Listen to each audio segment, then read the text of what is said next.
વિદ્યાર્થી મિત્રો, જય સ્વામિનારાયણ. ધોરણ 6 વિષય વિજ્ઞાન.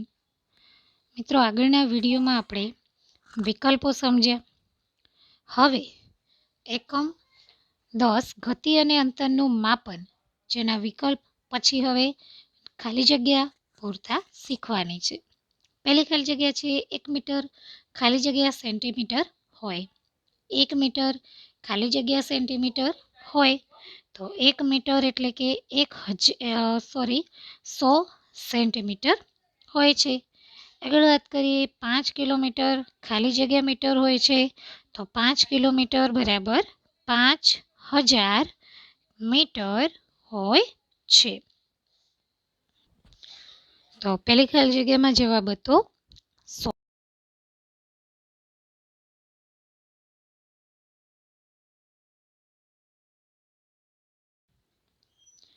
હવે વાત કરીએ મિત્રો, ત્રીજી ખાલી જગ્યા છે હિંચકા પર કોઈ બાળકની ગતિ. હિંચકા પર કોઈ બાળકની ગતિ ખાલી જગ્યા હોય છે. જ્યારે તમે હિંચકો ખાઓ છો ત્યારે ગતિ કેવી હોય છે? તમે વિચારો, આવર્ત ગતિ હોય છે. કેવી હોય છે? આવર્ત ગતિ. તો હિંચકા પર કોઈ બાળક હિંચકો ખાતો હોય તો એ ગતિ કેવી હોય છે મિત્રો? આવર્ત ગતિ. આવર્ત ગતિ. આગળ વાત છે 4. કોઈ સિલાઈ મશીનમાં સોયની ગતિ ખાલી જગ્યા હોય છે. તમે બધાએ સિલાઈ મશીન જોયું છે. એ ગતિ કેવી છે? ફરીને ફરી એ ગતિ થતી હોય. એટલે કે જે બાળક હિંચકો ખાય છે તો એ ગતિ કન્ટિન્યુ થાય છે. એનો મતલબ કે આવર્ત ગતિ છે, ફરી આવે જ છે એ ગતિ. એ જ રીતે સોયની ગતિ. તો કોઈ સિલાઈ મશીન હોય એની સોય શું એકવાર ગતિ કરીને બંધ થઈ જાય છે? તો કે ના, એ કન્ટિન્યુ એ ગતિ ચાલુ જ રહે છે. એનો મતલબ કે કોઈ સિલાઈ મશીનમાં સોયની જે ગતિ છે એ આવર્ત ગતિ હોય છે. જેમ આપણે હિંચકામાં જોઈ એ જ રીતે સિલાઈ મશીનમાં પણ જે સોયની ગતિ છે કેવી ગતિ છે? તો કે આવર્ત ગતિ છે.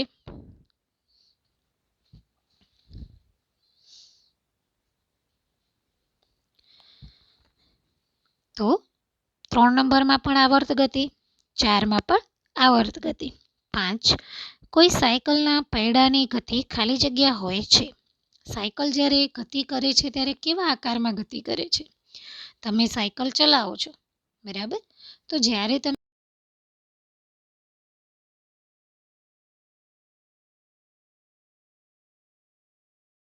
આવતું જતું રહે છે? નહીં. પૈડું વર્તુળાકાર છે તો ગતિ પણ કેવી થતી હશે? વર્તુળાકાર ગતિ કહેવાય. કોઈ સાયકલના પૈડાની ગતિ, તો કોઈ પણ સાયકલના પૈડાની ગતિને વર્તુળાકાર ગતિ કહેવામાં આવે છે.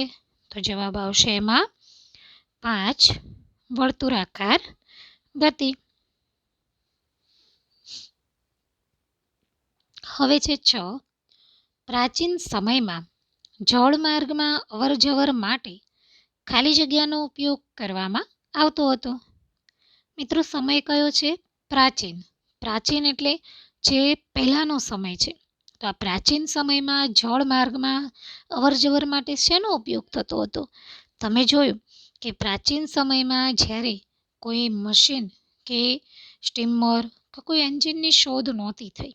સૌ પહેલાં લાકડું, પૈડાની શોધ થઈ હતી. એના દ્વારા એ લોકોએ શું બનાવ્યું? તો કે હોડી. શેની શોધ થઈ? હોડી. તો પ્રાચીન સમયમાં જળમાર્ગમાં અવરજવર માટે હોડીનો ઉપયોગ કરવામાં આવતો હતો. આગળ જોઈએ 7. ખાલી જગ્યાની શોધ બાદ વાહન વ્યવહારની પ્રણાલીમાં અત્યંત મહત્વપૂર્ણ પરિવર્તન આવ્યું. ખાલી જગ્યાની શોધ બાદ વાહન વ્યવહારની પ્રણાલીમાં અત્યંત મહત્વપૂર્ણ પરિવર્તન આવ્યું. શેની શોધ? સૌ પ્રથમ કઈ શોધ? તો કે પૈડાની જ્યારે શોધ થઈ, પૈડાની શોધ થઈ ત્યારે વાહન વ્યવહારમાં એક અત્યંત પ્રણાલી, જે એની પ્રણાલી હતી એમાં એક અત્યંત ફેરફાર આવ્યો હતો, પરિવર્તન આવ્યું હતું.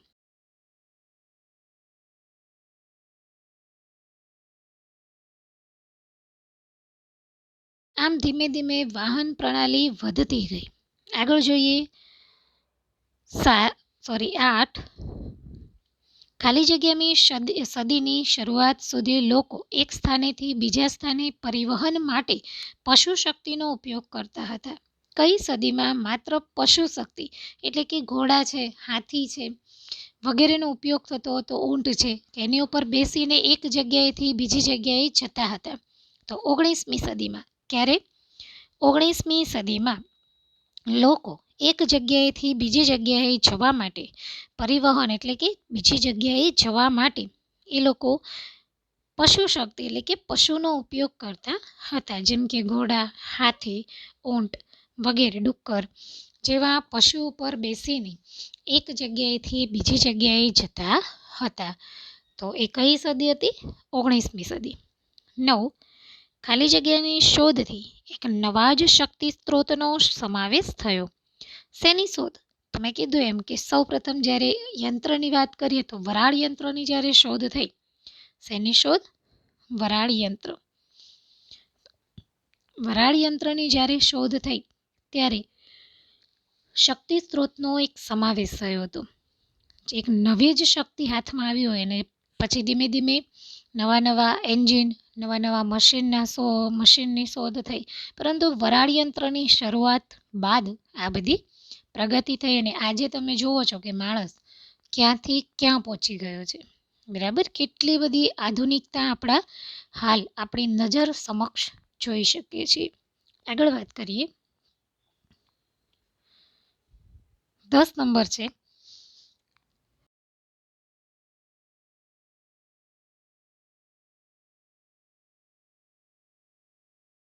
સરખામણી. માપનનો અર્થ ખાલી જગ્યાની જથ્થાની કેટલીક જ્ઞાત જથ્થા સાથેની સરખામણી. તો એમાં શું આવે છે? માપનનો અર્થ આપણે જોયું, અજ્ઞાત જથ્થાની કેટલીક જ્ઞાત જથ્થા સાથે સરખામણી.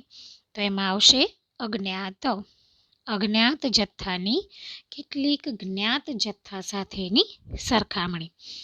11 જોઈએ. પ્રાચીન ઇજિપ્તના લોકો અંતર માપવા ખાલી જગ્યાના માપનો ઉપયોગ કરતા હતા. પ્રાચીન ઇજિપ્તના લોકો ક્યુબિટ, તમે વિડીયોમાં શબ્દ સાંભળ્યો, ક્યુબિટ નામના માપનો ઉપયોગ કરતા હતા. શું આવશે? ક્યુબિટ. આગળ 12. પ્રાચીન ભારતમાં ખાલી જગ્યા અંતર માપવા માટે આંગળી અથવા મુઠ્ઠીનો ઉપયોગ કરતા હતા. ક્યારે? કયું અંતર માપવું હોય તો એ લોકો આંગળી કે મુઠ્ઠીનો ઉપયોગ કરતા હતા? મોટું અંતર માપવું હોય તો શું આંગળી અને મુઠ્ઠી યોગ્ય છે? નહીં. પરંતુ પ્રાચીન ભારતમાં ટૂંકું અંતર માપવું હોય, કેવું અંતર? ટૂંકું અંતર માપવા માટે આંગળી અથવા મુઠ્ઠીનો ઉપયોગ કરતા હતા. પ્રાચીન ભારતમાં અંતરની વાત કરી તો કે કેવું અંતર? ટૂંકું અંતર માપવા માટે આંગળી અથવા મુઠ્ઠીનો ઉપયોગ કરતા હતા. 13 નંબર ખાલી જગ્યાનો એસઆઈ એકમ મીટર છે. કોનો એસઆઈ એકમ મીટર છે? તો એમાં આવશે લંબાઈ. ખાલી જગ્યા 13માં આવશે લંબાઈ. લંબાઈનો એસઆઈ એકમ મીટર છે. 14 નંબર પૃથ્વીની આજુબાજુ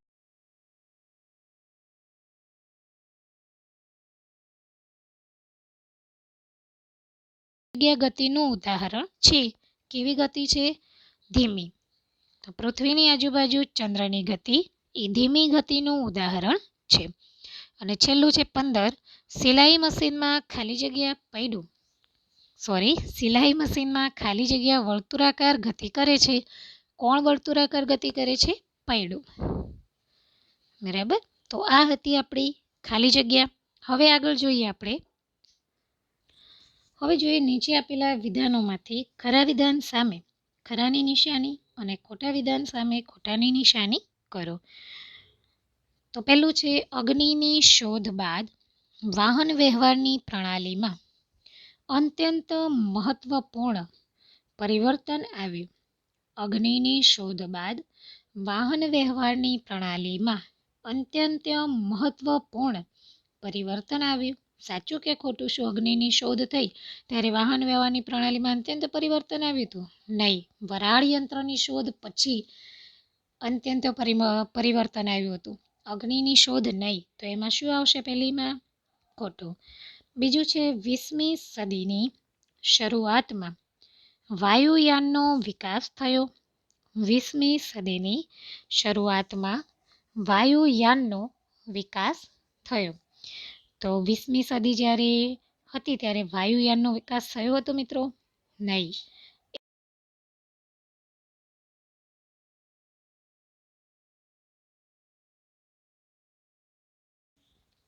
આગળ, તમારી વેતની લંબાઈ તમારા મિત્રની વેતની લંબાઈ જેટલી જ હોય છે. તમારી વેતની લંબાઈ તમારા મિત્રની વેતની લંબાઈ જેટલી હોય છે. પહેલાં તો તમે તમારા મિત્ર જે છે આજુબાજુમાં એને પ્રયત્ન કરી જોજો કે શું તમારી વેત ને એની વેત સરખી હોય છે? નહીં. કેમ? તો કે દરેકની ઊંચાઈ, લંબાઈ, પહોળાઈ જે ગણ હોય એની ઊંચાઈ છે, એની જાડાઈ છે એ અલગ અલગ હોય છે. મનુષ્ય, બાળક કે કોઈ પણ હોય એક સમાન હોતું નથી.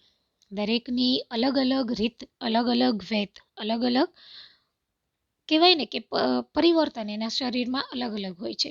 એટલે કે એમાં આવશે કે તમારી વેતની લંબાઈ તમારા મિત્રના વેતની લંબાઈ જેટલી હોતી નથી. એટલે કે ખોટું આવશે. બંનેની અલગ અલગ હોય છે, સરખી નથી હોતી. 4. કોણીથી આંગળીઓના છેડા સુધીનું અંતર ક્યુબિટ કહેવાય છે. સાચું. કોણીથી આંગળીઓના છેડા સુધીનું અંતર ક્યુબિટ કહેવાય છે. 5.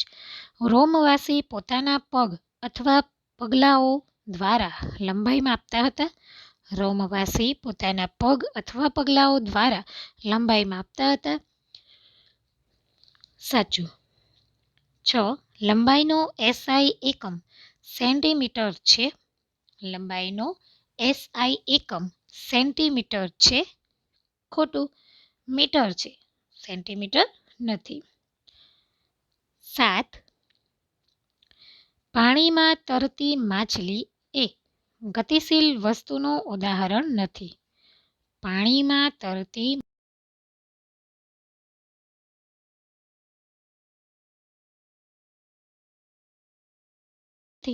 તો આ વિધાન કેવું કહેવાય? ખોટું. કેમ કે પાણીમાં જે માછલી છે એ ગતિ કરે છે, એટલે કે ગતિશીલતા ધરાવે છે. માટે પાણીમાં તરતી માછલી એ ગતિશીલ છે. જ્યારે આમાં લખી કે ભાઈ પાણીમાં તરતી માછલી એ ગતિશીલ વસ્તુનું ઉદાહરણ નથી, તો આ વિધાન ખોટું છે. 8. સિપાહીઓની માર્ચ પરેડની ગતિ એ આવર્ત ગતિનું ઉદાહરણ છે. સિપાહીઓની માર્ચ પરેડની ગતિ એ આવર્ત ગતિનું ઉદાહરણ છે. શું ફરી એના એ પરેડ થાય છે? ના, એક જ વાર કરવામાં આવે છે, એ પાછી નથી આવતી પરેડ. એનો મતલબ કે આ વિધાન ખોટું છે. આગળ 9. કેટલાક કિસ્સામાં વસ્તુ એક નિશ્ચિત સમય અંતરાલ પછી પોતાની ગતિનું પુનરાવર્તન કરે છે. તેને આવર્ત ગતિ કહે છે. મેં સમજાવ્યું મિત્રો, તમને બધાને મિત્રો હમણાં સમજાવ્યું મેં કે ભાઈ એકની એક ગતિ ફરી થાય છે તો એ ગતિને કેવી ગતિ કહેવામાં આવે છે? આવર્ત ગતિ. તો અહીંયા શું કહે છે કે કેટલાક કિસ્સામાં વસ્તુ એક નિશ્ચિત સમય અંતરાલ પછી પોતાની ગતિનું પુનરાવર્તન કરે છે. હિંચકો છે, શું એકવાર આમ સીધો જાય પછી ઘડીક ઊભો રહી જાય છે? નહીં, એ પાછો આવે છે અને પાછો જાય છે. બરાબર? તો આ ગતિ કેવી છે? આવર્ત ગતિ છે.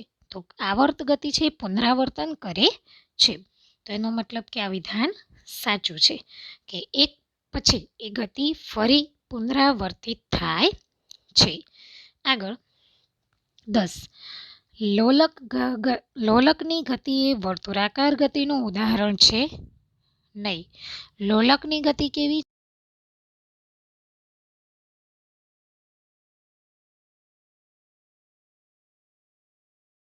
સ્વાધ્યાય પોથીમાં તમારે કરવાના રહેશે. આગળ જોઈએ મિત્રો તો કે જોડકા છે. જોડકા પહેલું છે નીચેના જોડકા યોગ્ય રીતે જોડો. 1. જમીન પર ગોકળગાયની ગતિ. 2 જમીન પર ગબડતા દડાની ગતિ, 3 એસઆઈ એકમનો લંબાઈનો એકમ, 4 લોલકની ગતિ, 5 સિપાહીઓની માર્ચ પરેડની ગતિ, 6 ઘડિયાળના સેકન્ડ કાંટાની ગતિ. પહેલું છે જમીન પર ગોકળગાયની ગતિ. તો કેવી હોય છે જમીન ઉપર ગોકળગાય? ધીમી ગતિ હોય છે. કેવી હોય છે? ધીમી ગતિ હોય છે. તો એમાં લખીશું ડી. હવે છે જમીન પર ગબડતા દડાની ગતિ. સરળ રેખીય વર્તુળાકાર ગતિ છે. ગોળ ગોળ વર્તુળાકારમાં જાય છે. તો એમાં આવશે એ. 3 એસઆઈ એકમમાં લંબાઈનો એકમ, તો એ મીટર, એટલે કે એફ.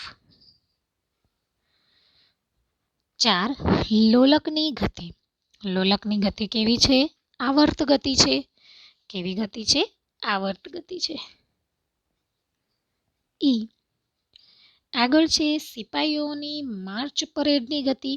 સિપાહીઓની સુરેખ ગતિ છે, સીધી ગતિ છે, કાંઈ પાછી નથી આવતી, સીધી રેખામાં ગતિ કરે છે. તો એ સુરેખ ગતિ છે, એટલે કે બી. અને છેલ્લું છે ઘડિયાળના સેકન્ડ કાંટાની ગતિ. તો એ સેકન્ડ કાંટો ગોળ ગોળ ફરે છે, એટલે કે વર્તુળાકાર ગતિ કરે છે. તો એ સી. તો મિત્રો, દરેક વિદ્યાર્થી મિત્રોએ આજે કરાવેલું કાર્ય મારી સાથે સ્વાધ્યાય પોથીમાં પૂર્ણ કરવાનું રહેશે. જય સ્વામિનારાયણ.